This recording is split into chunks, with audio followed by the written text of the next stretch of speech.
For 3 months, I have hardly left this hammock. I know I'm beginning to look strained and nervous. But I'm certain that behind the confining screen of jungle, somewhere in the maze of vegetation, there is a pair of watching eyes. The eyes of the most primitive of men. They may stay for years, the watchers unseen, myself unspeaking. But eventually something must drag the watcher from the trees, turning the key to his primitive mind. What that something is, how I come to be in this lonely camp, is the result of a long, complex chain or process.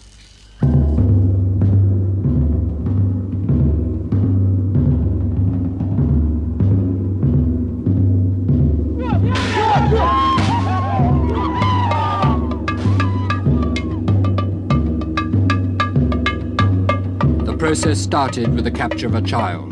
The child belonged to the Cuminapanema tribe, which no white man and no Indian has ever spoken to.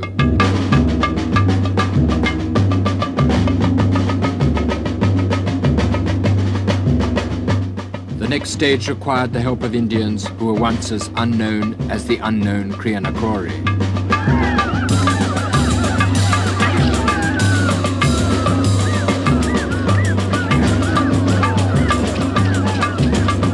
The operation was controlled by Brazil's leading explorer in charge of Indians.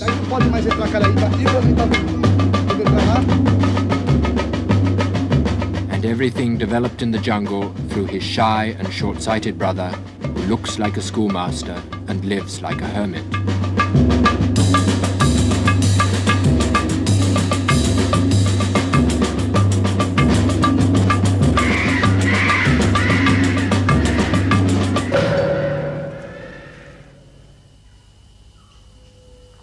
The end is here, in the jungle. But the chain begins in the cities, like São Paulo, where the new forest of concrete means the death of my forest. It's the law of evolution.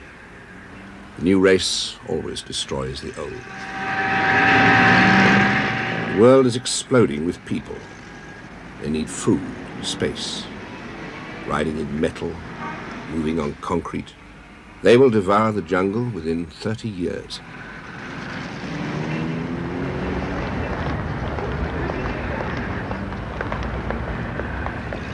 It's their needs that destroy the jungle. Take any man.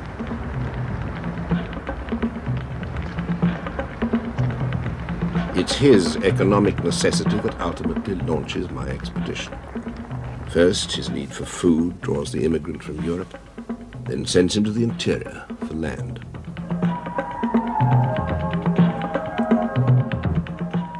Brasilia, built to develop the interior, was wasteland when Claudio first went to the jungle. And the frontier town ahead was once just Claudio's base camp.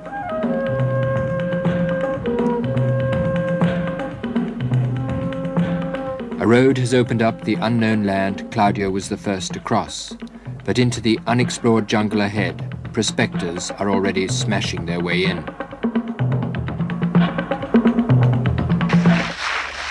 Someone found a diamond, and immediately 2,000 prospectors arrived. This is the pace of the onslaught.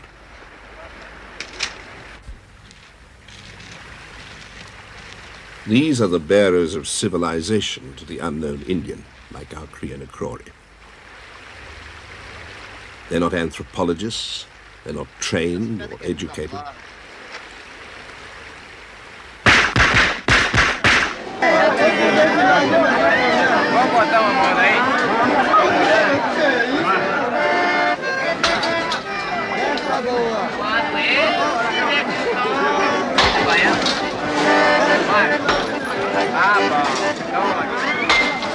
These men are the ambassadors of our race. This is the face we show the Indian.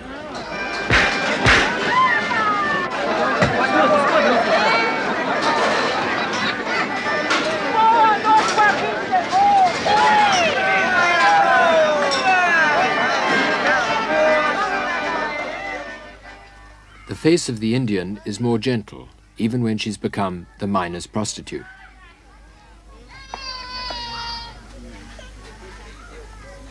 They're permissive and innocent. Their tribe was as wild as the unknown Cuminapanema until Orlando and Claudio won their friendship 3 years ago.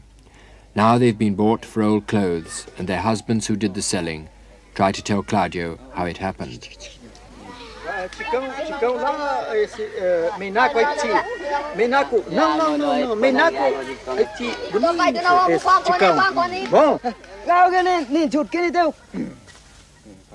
We thought we could give them a few more years of peace alone in the jungle. But the prospectors got here first. And this is the pattern of the future. They will lust for the products of civilization and hate them at the same time.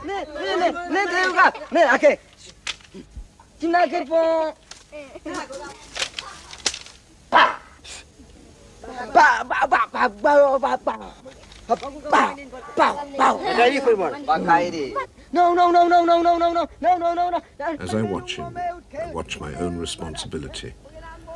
I lured them from isolation because our help is their only chance. But that chance leads through this and all the conflicts of civilization. I only have to stand back to see in his face all the others that have died.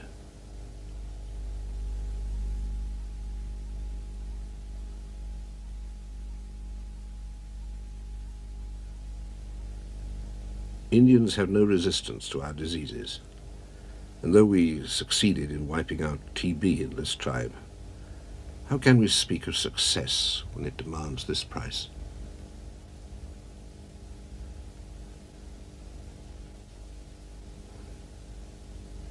Only a few die, but death wounds the minds of the survivors, and their despair passes from generation to generation.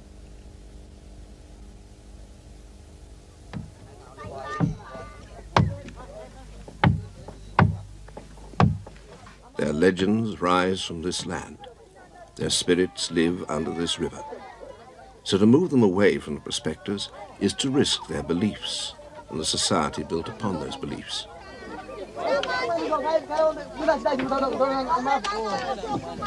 To leave them means bullets, syphilis, and extinction within 5 years. So Claudio is moving the tribe down the chain deeper into the jungle to his Indian reserve. There they will merge gradually into our modern life through a period of inevitable shock and unhappiness. Alternatives do not exist. Within 30 years, factories will stand on this river.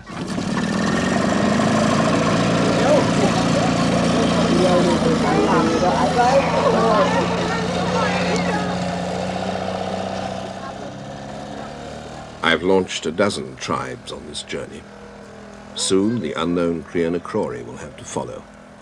But it can never banish the memory of 25 years ago, when Orlando and I first came to the jungle, and the Indian appeared to us like a spirit from the forest.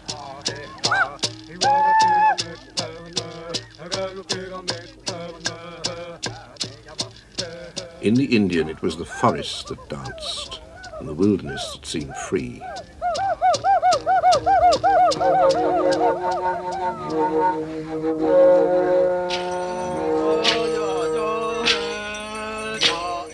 As if they were the owners of paradise, they welcomed us to man's oasis in the jungle.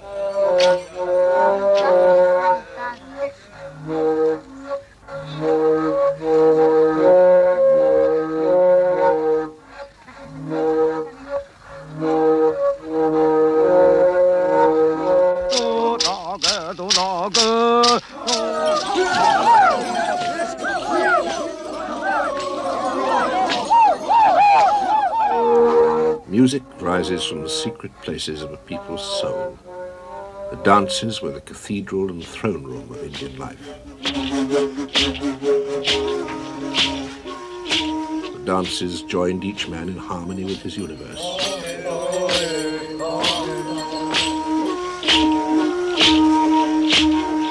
They expressed his joy in the forests and rivers. They were his links with the spirits and the dead.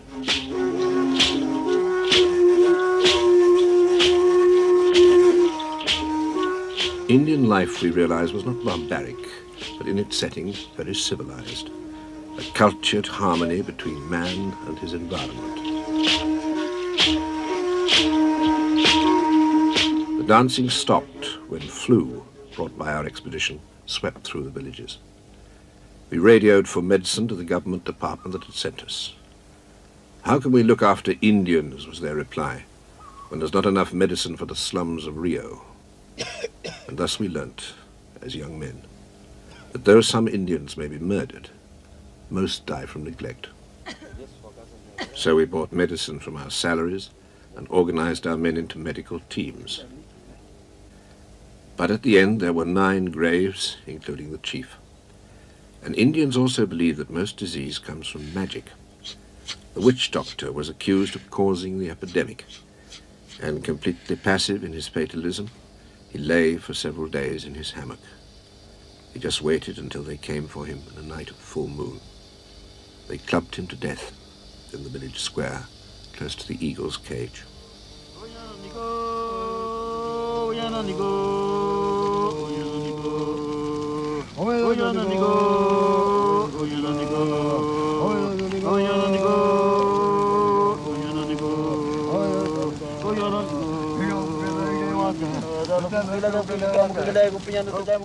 Then they burnt the chief's house, and those most bitter flames of our life taught us how dangerous were the effects of civilization, and that if we were civilized, our duty was to stay and help. 20 years later, that help has rescued the tribe from the prospectors. They arrive deep in the jungle at the Xingu Reserve.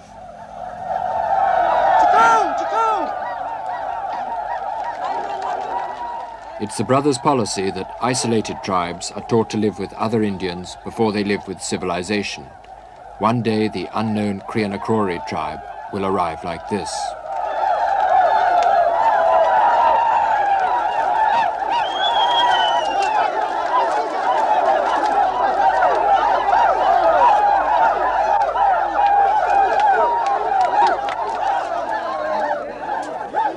In 1961, the tribes in the reserve massacred half the arriving tribe.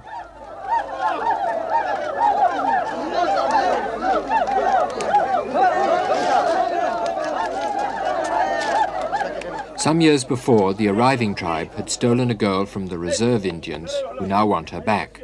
She's crying, but she's assured by the brothers that she won't be forced to leave the husband who captured her. It's the first of an endless series of problems, and the new tribe are right to feel apprehensive. Almost anywhere else, their chances would be extinction rather than survival. In the whole of Brazil, the Xingu Reserve is the only place where a large group of tribes is not dying, but is actually on the increase. Teams of doctors move from village to village. There's a plane for emergencies, also a hospital. Indians run the reserve and its machines, but nothing is forced on them.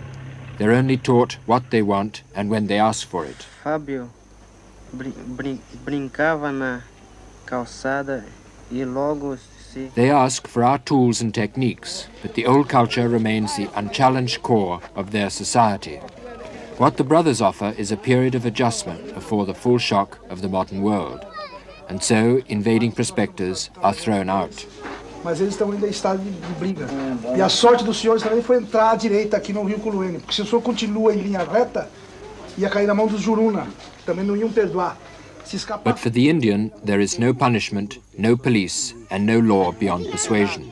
Esse culado é muito feio. Olha a cara do culado. Que vai lá buscar doença para vir morrer criança aqui.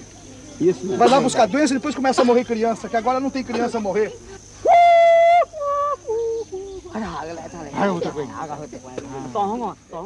He's heard unknown Indians in the jungle.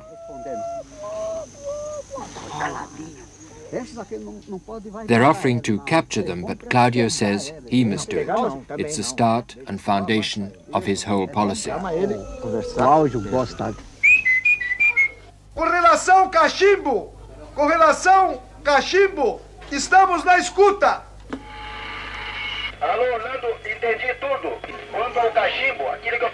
The news is that unknown Indians have attacked the jungle base of Kashimbu, and the Air Force is flying in reinforcements. The crisis began when an approaching plane wirelessed that the Kashimbu runway was blocked. The base's operator rushed out, saw an Indian, and fired a shot. In the scrub, 60 of the unknown Crianacrori tribe dropped their bows and fled. Later, a plane rushing in reinforcements crashed, killing 20 men. More lives to add to the English explorer whose body some years before was recovered from a Crianacrori ambush. Unknown but always in the headlines, the government decides that peace must be made with the Crianacrori.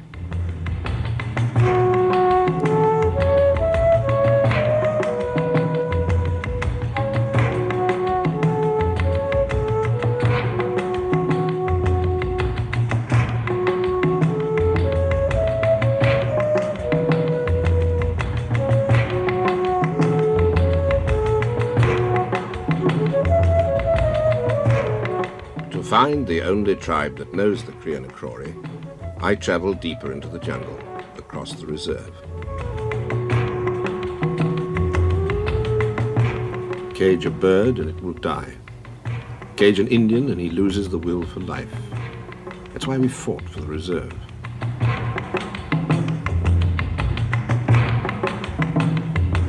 The Indian is born to hunt these animals, to move as freely as they do. This is the rhythm of his existence, and it must be preserved till he adapts to the faster rhythm of our modern life.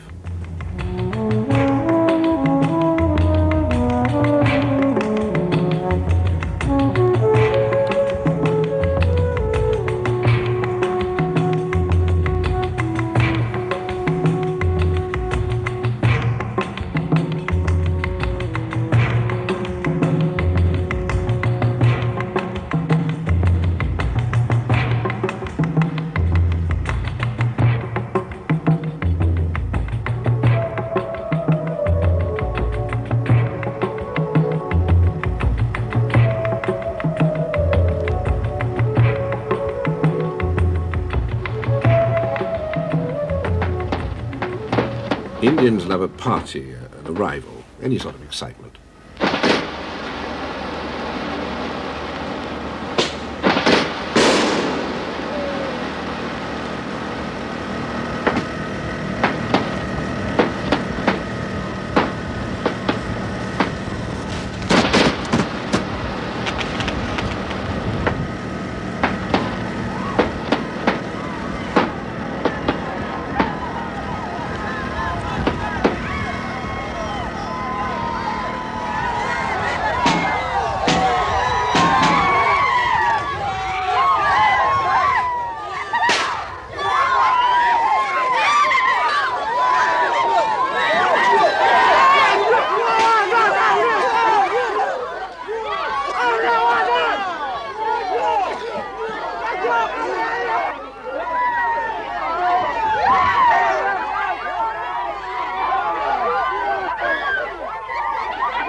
These are the age-old enemies of the Crianacrori. They're also the only people on Earth who know anything about them.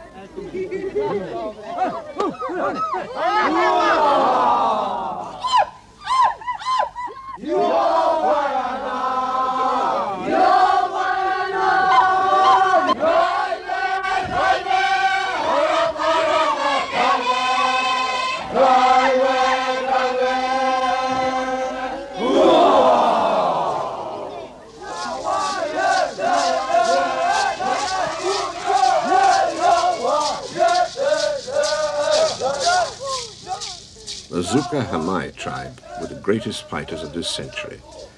They killed scores of white men, and we took years to contact them. But though they're enemies of the Crianacrori, we think they're similar in culture, and so can teach us something about them.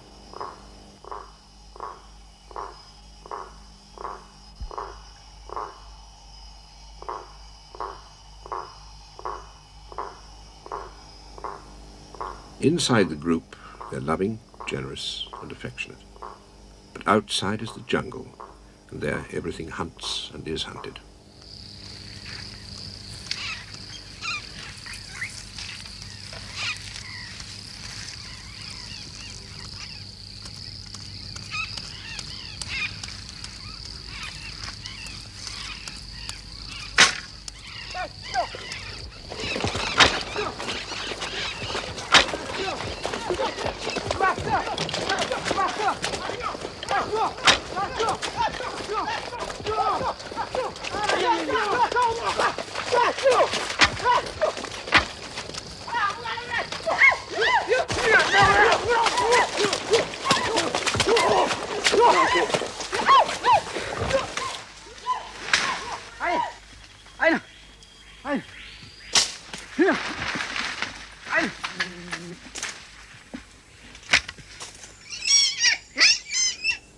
To live, the Indian must kill, and he kills daily without compassion.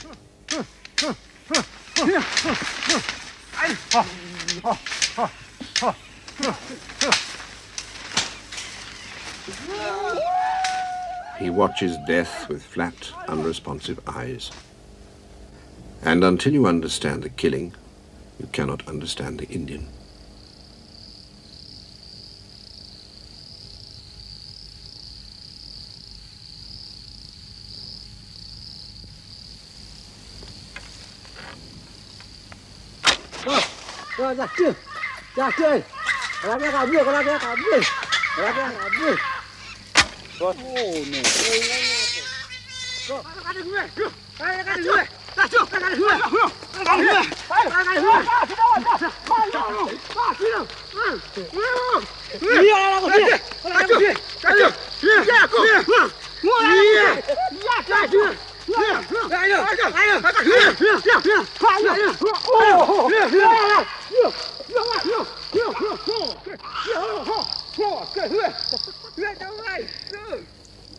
Killing is the economy of the jungle. It's the rule of existence, an instinctive, automatic reflex.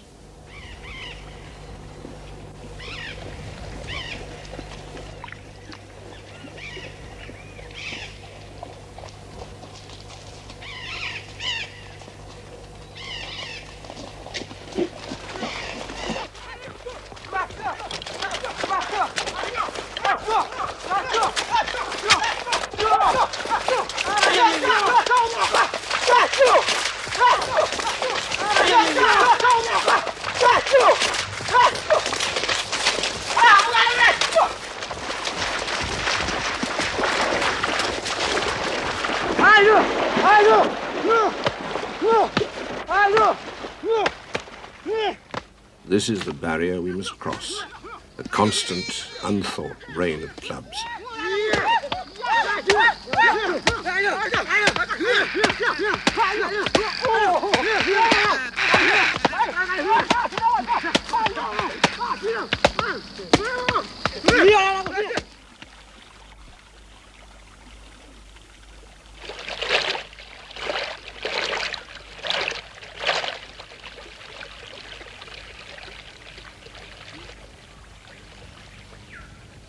The brutal hunter is a gentle father, and all his social loyalties and duties are an extension of family love.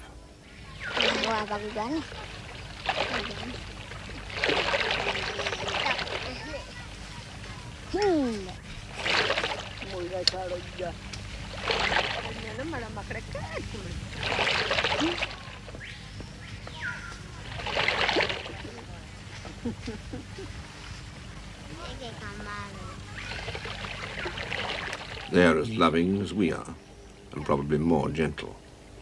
There is no difference between us, except that their love extends no further than the tribe.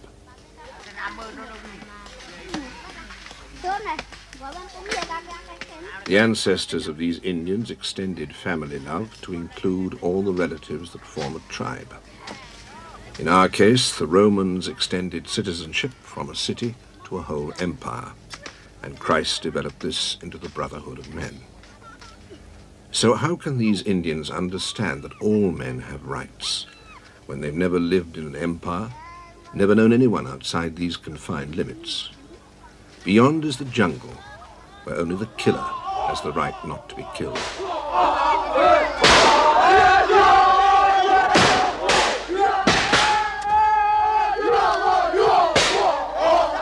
The war dance incites hate against the Cuminapanema.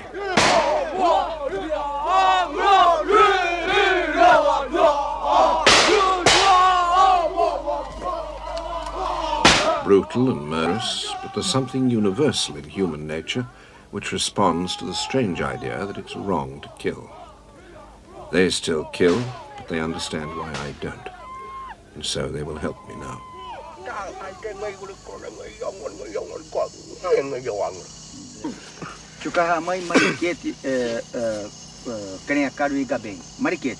No, Amu igaben. No, temo ni meka. Amu kaben. I don't know much of their language, but I gather that a distant section of their tribe has just killed some Kreenakrori. This is our first clue. The Kreenakrori village is in the heart of the jungle, over to the west.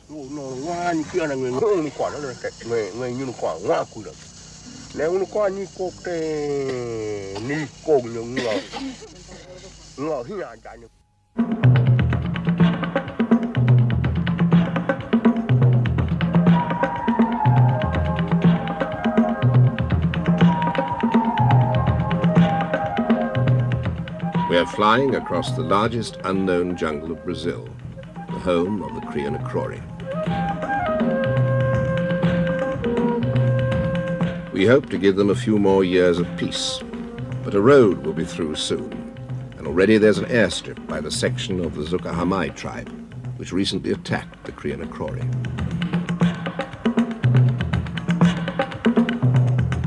They're tense and nervous, worried that Claudio's been told about their attack on the Kreenakrori. So first, Claudio talks to an old friend, a white man who was captured as a boy and brought up as an Indian. In the jungle wars, he led raids on the whites, and he went on the last raid against the Kreenakrori.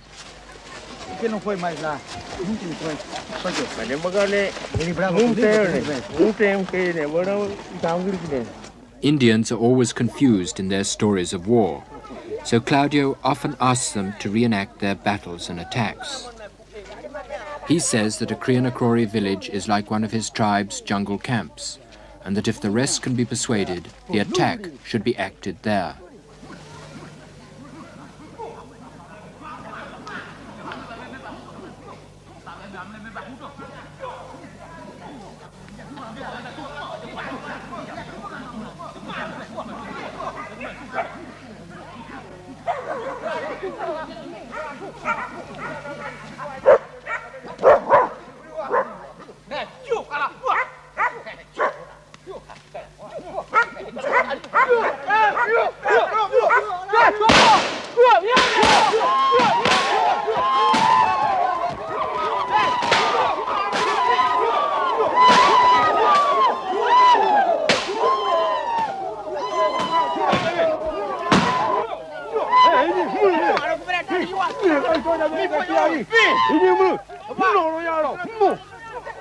It was guns against bows, a massacre with 20 killed and 4 children captured.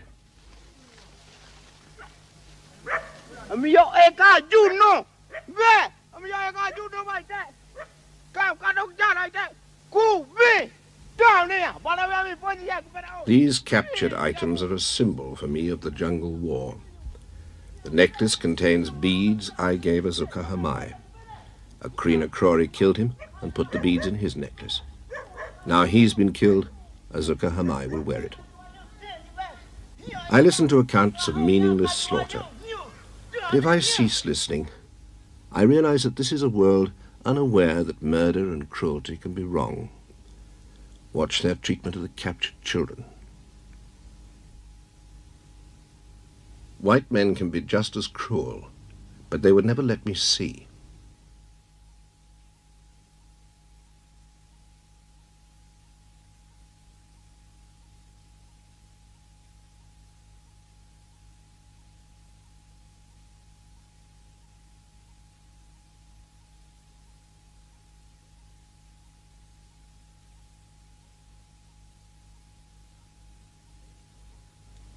The child must go back. The fighting must stop. But the first problem is to find the village.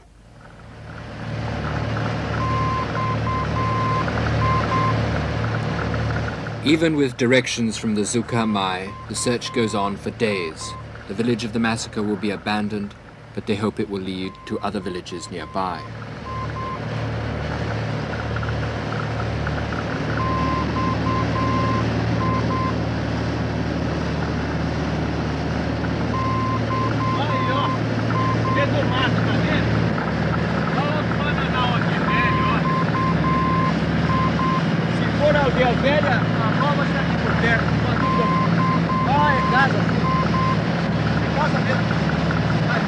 Casa velha.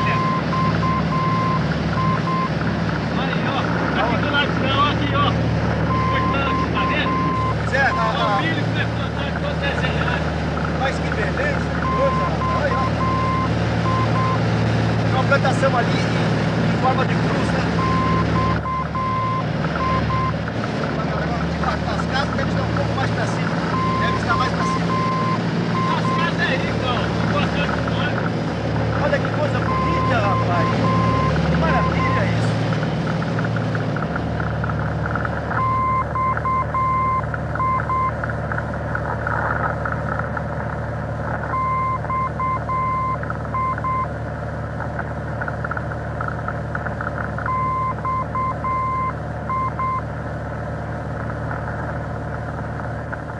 For me, this is the true gold of the jungle, a fragment of mankind, buried since the beginning of time.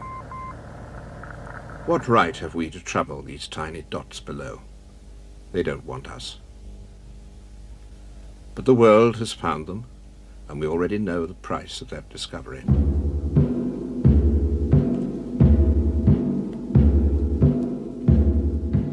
From that fate, these unknown dots must be saved.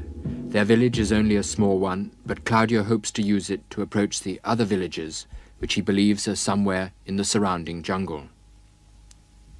First, he'll get Indians from the Xingu Reserve, then travel up the Manitsawa River, cut a trail to the next river, and build an airstrip and canoes. Finally, he will enter the village.